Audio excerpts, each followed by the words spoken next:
तिमी त सान्डा बाजे जस्तो थियो यार के लिएर हिँडेछौ यहाँ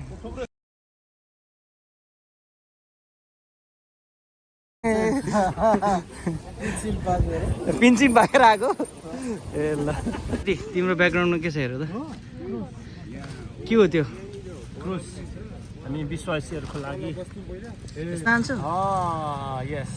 आफ्नो क्रुज बोकेर होइन आफूलाई इन्कार गरेर अब के तिमी क्रुज बोकेर हिँड्न चाहन्छौ गाडी पनि छ ल अलिकति सेतो जुङ्गा पनि हालिदिनु पर्ने है खतरा हुन्थ्यो सक्नुभयो यो चाहिँ अपरेसन ठुलै घटनै भएर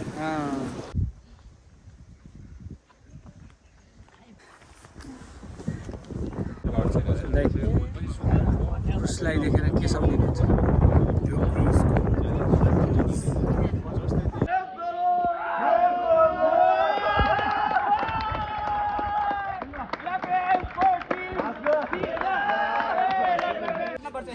हुन्छ तपाईँले चाहिँ यसरी हेर्ने ल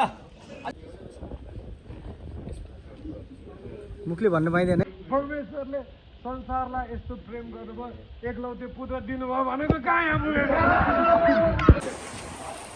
कस्तो डान्स हो यो ज्याक्सन माइकल दाइले डान्स हामी अब फर्किसक्यौँ ब्याक टु साइगोङ सनसेट